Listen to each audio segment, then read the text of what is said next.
Because I'm feeling good after last week. I'm feeling real good.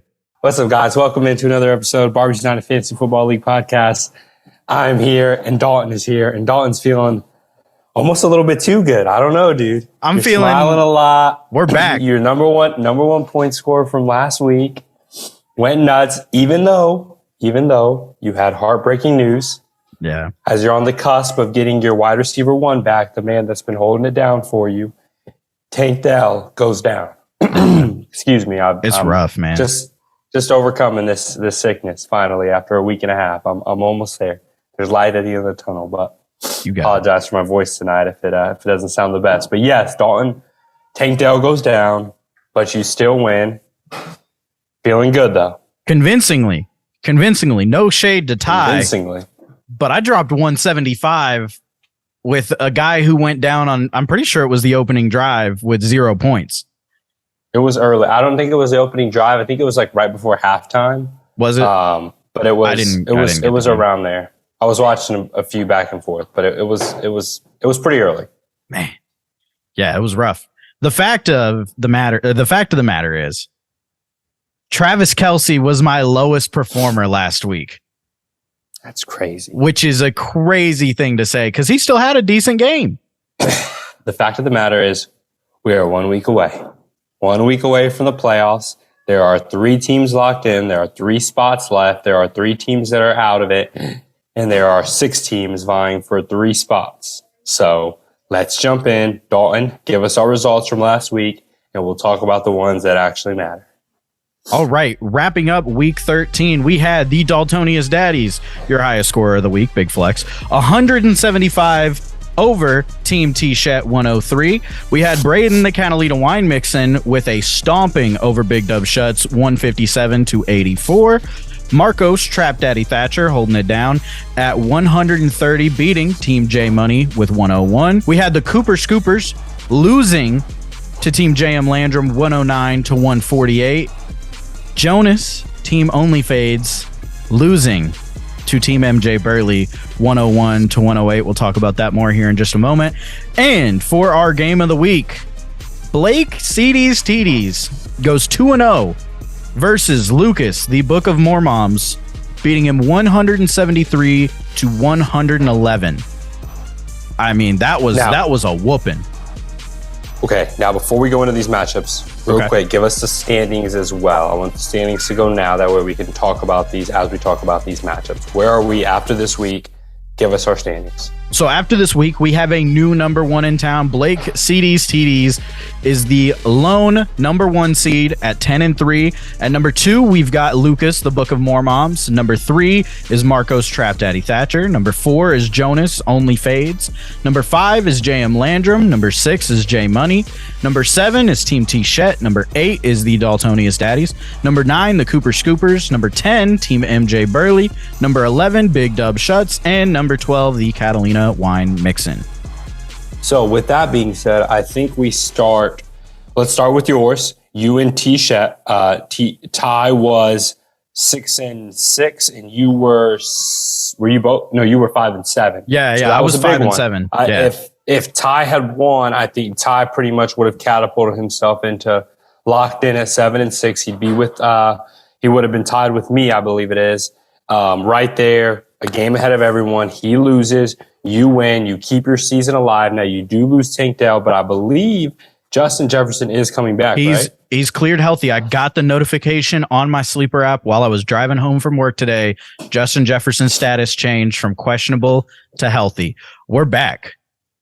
Brock Purdy looked great.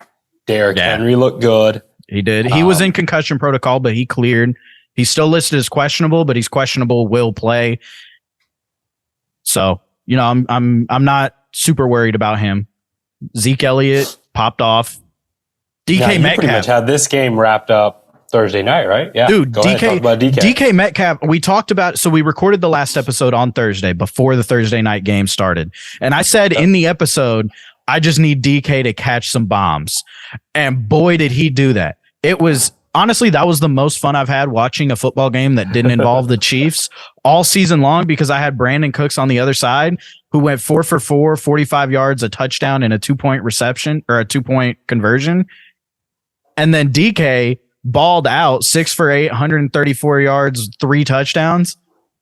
I was feeling good. Best I felt all season. The Colts defense. Yeah, it came out of nowhere. I mean, they were a good defense. I didn't expect 20. So I expected 11. My question for you moving forward is Josh Dobbs or Brock Purdy? Who do you roll with? I'm pretty sure I'd set my lineup with Brock Purdy this week at Seattle because like the Eagles have a great defense and he made them look like chumps. So if he could do that, beautiful. I think he's gonna keep balling. So Brock Purdy's my guy probably the rest of the year. We'll see what happens. It was a great performance. That game, I mean, I know Lucas was dying inside watching that one. Made his Eagles look bad, but I don't think it's as much about the Eagles. I mean, the Eagles had a gauntlet of a schedule, and there was no way they were going to come completely through that unscathed. So you fall to the Niners in a great game, but Brock Purdy looked good.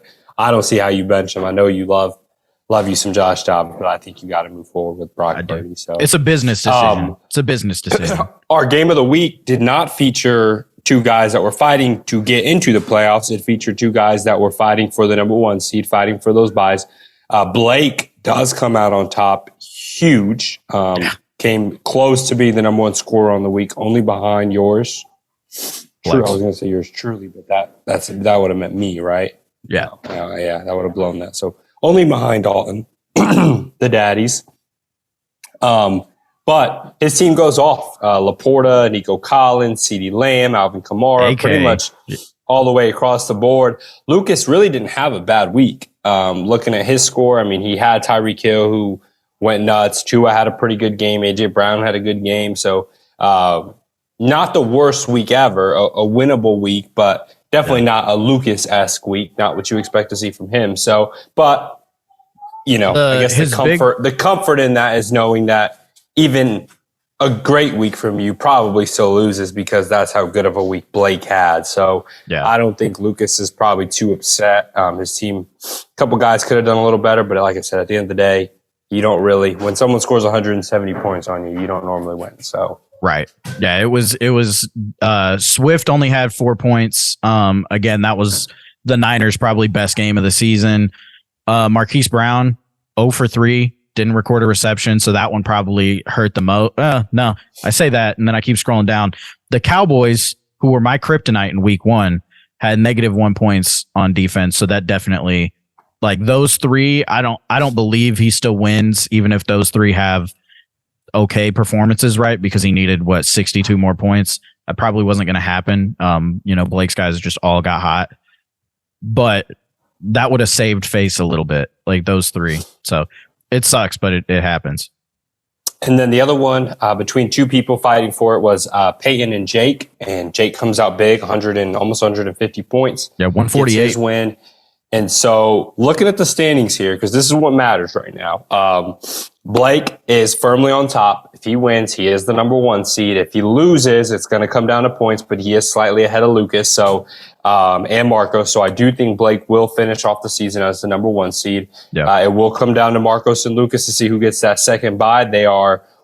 Marcos is within 50 points. So if they both do win or they both do lose, he's going to have to make up a lot of ground points wise. And then from there on out, no one else is locked in. However, I'm not locked in, but nobody can jump me record-wise. I can only tie record-wise with about 4 or 5 people. And in that scenario, I get in every single time. I don't think anybody's going to catch me in points scored. Right. For as bad as I've been consistently with getting wins, I've been equally as good with getting points or having big weeks with points. And so I'm have the third highest points in the league. Yeah, and I'm almost 200 ahead of anybody that could get the same record as me. So I'm a lock for the most part, unless I score 0 and 4 people score 200. So right, knock on wood, like crazy things happen, but it's probably not going to end up that way. So there's 2 spots open here. The 5 and 6 spot currently occupied by Jake and John at 6 and 7. There are 2 other people at 6 and 7 with them, Ty and Dalton, and then there is Peyton and Mark at 5 and 8. So they would need both Jake and John It would need all of you four to lose, and I don't think that's possible. I believe that's impossible. Do you and Ty play? We played last week. Actually, this is a great segue. Let's get into our matchups for week 14. Okay, do that. Yep. All right, going into week 14, our matchups look like this. We have the Daltonius Daddies taking on Blake, CDs, TDs, the Catalina Wine Mixin taking on Marcos, Trap Daddy Thatcher. Big Dub Shuts taking on Team J Money. Team T Shet taking on Lucas, the Book of Mormoms. The Cooper Scoopers taking on Team MJ Burley. And for our game of the week, we have Jonas, Only Fades, coming off of a really bad loss and taking on Team JM Landrum. Listen, I need you to win this one, man. Listen, it doesn't matter because we're not worried about getting in. We're worried about the playoffs right now. We're getting in. The loss to Mark does not matter. We couldn't get the bye and we couldn't fall out the playoffs, so we're in this little middle ground where we're just trying to stay healthy. Okay, just trying to stay healthy. Now, I'm saying I need you to win this one this week. I, Dalton, am asking you, please win this one for me. I will do my best. But looking at those matchups now, we're talking about this. There is a world where, I don't know, Shuts probably can't because he has to have points. He is way too far behind in points. But Peyton and Mark, there is a world where you, Jake, John, and Ty all lose. None of you are playing each other. There is a possibility you all four could lose, and the final two spots could go to 6 and 8 teams. So they would need, between Peyton and Mark, would need at least 3, if not potentially 4 of you to lose. So let's start with the matchup. You said game of the week is me and Jake. Jake is the 5 seed. He wins. I think, let me see here. It's 1559. Jake has 1559 points. John has 1536. Ty has 1505. Dalton, you have 1480. So Dalton, you're going to need to win. I'm going to need to win some big. Points. Yeah. Yes. You're going to need some points to be safe here. You can catch Ty. You could catch John. I don't know that you could catch Jake because that's 80 points you'd have to make up. It'd be a lot. That is if Jake wins. If Jake loses and I pull off an upset, then that's a whole different narrative. But yeah, if both of us win, then it's getting a little stressy. If both of us lose, it's the same kind of deal. Let's see here. So me and Jake are going against each other, and I only have Terry McLaurin and Greg Dortch on a bye. So I'll move some stuff around in there. I think I can beat Jake for you. I think I can do that. You slide Stephon Diggs back up in there? Yep. Slide Stephon Diggs in there. We can skip Braden and Marcos' matchup. Theirs is irrelevant. Marcos is locked in. He is fighting for a bye, but Braden's out of it. So I am going to pick Marcos. Picking Marcos me as well. I'll pick Marcos as well. I'm picking you for yours, if I didn't make that clear earlier. Yes. All right, Shuts and John. Here's a big one. Shuts and John. Shuts I'm picking has a lot of points because you want John to lose. I'm picking Shuts for that reason. Now, did Shuts have a good week last week? Shuts, I do not believe, had a good week last week. Shuts got dismantled by Braden, 157-84 last week. It was a ugly week. That was also the week where all of his guys were on bye. He had basically all of his starters on bye week. That's right. So they come back. He did. His team did overperform. But more boy defense. All right, I'm gonna go Shuts with you. We're gonna go Shuts. We're gonna ride. Let's go Shuts. We're going together today, Dalton. We're going together. I'm rooting for you. I want you in the playoffs. Although if you end up the 5 seed, I'm the 4 seed. I mean, we'd have to play. And that means we'll have another co-host showdown. Which there we go. It was a hit last time, and I'll be fully healthy this time around. Fingers crossed. All right. Yeah. We'll go with Shuts on that one. Ty and Lucas. This sucks. I mean, this sucks for Ty. If you're fighting for your life and you need a win, the team you probably don't want to play is Lucas. So yeah, that's gonna be a tough one. I'm gonna pick Lucas, but I mean, I'm rooting for the underdog. You're not, obviously. I'm picking Lucas, both objectively speaking, team for team, and selfishly speaking, it helps me get in the playoffs. Sorry, enough. Ty. Sorry, bro. Blake and Dalton. Now, I said this for Ty. Now I say this for you. I didn't realize this, but if you're fighting for your life and you need a win, this is not the guy you want to go against. This is not the guy I want to go against, but this wasn't the guy I wanted to go against in week 3. and knocked him down. And I handled it in week 3. One of Blake's 3 losses is to me, which I take a little bit of pride in saying that. Like this is my Super Bowl right here. Last week, as great of a week as he had at 173, he would have lost to Dalton at 175. And I didn't even have a guy play pretty much. So, I don't want to pat myself on the back or anything. I don't want to get too ahead of myself, but it's doable. It's very doable, and I'm picking myself. Let me tell you something. We're going to make it happen. This matchup. I'm winning this one. You're getting in the playoffs. That's what I'm talking about. What happens after that? I don't know, but you're winning this matchup. And Peyton and Mark. I'm chaos to happen, Peyton. and they need a lot of points. I'm going to pick Peyton as well. Although Mark did just beat me, but he beat me like 111 points. So I'm going to pick Peyton. I am going to pick. So who do we got going in? Who do we got getting in? We're going to take you. Getting into the playoffs. You want to make our playoff projections here? I mean, if we're being honest, if we're making true projections, the easiest route to get in is how it currently stands. Of course. Because Jake is going against me, who I have scored a lot of points, but I also have really bad weeks. I am the easier matchup as opposed to Lucas and Blake, and John is going up against Sean. So John probably has the easiest route. John is the easiest route to get in. He wins. He's in. I'm going to go John gets in at the 5 seed and you get in at the 6 seed. I can live with that. That's my prediction. So that means our playoff picture would look like Blake at 1, Lucas at 2, Marcos at 3, you at 4, John at 5. I think it would flip because we're picking Lucas to lose, right? Oh no. Oh wait. We would be picking sorry. We'd be picking Blake. Oh, we would be picking Blake to lose, so we would be picking Lucas to be the 1 seed. Yeah, I don't know about the points though. I'll leave it as it is. I'll go Blake, Lucas, Marcos, myself, John, Dalton. I would love to see it. And if we don't like it, we can just become the college football playoff committee and determine who we think is the 6 best and just cheat it, put right? them in there. Yeah. You're 13-0, but it's the ACC. Bama needs to be in there. Exactly. What's wrong with that? It's egregious. All right. It's gonna be a fun week, dude. I'm excited. Yeah, it will be. It's gonna be a stressful week. It's gonna be a very stressful week. You have any, dude? And we get to start off with this banger of a Thursday night game. If you enjoyed last Thursday night's game, you can't wait for this Thursday night's game. Yeah.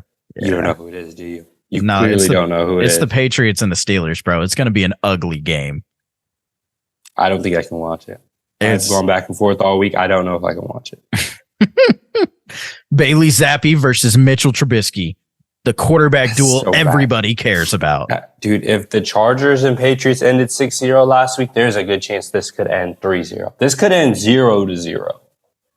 I really hope that doesn't happen because I really need Ezekiel Elliott to do some things. Buddy, I got bad news for you, dude. Bad news for you. It's going to be a rough week, but it's going to be a fun week. It all comes down to this. This is what you play for. And we'll be back next week to tell you guys who got in and make some official playoff predictions. Yep. Sound good? Yep, that does sound good. Right. Peace out. Deuces.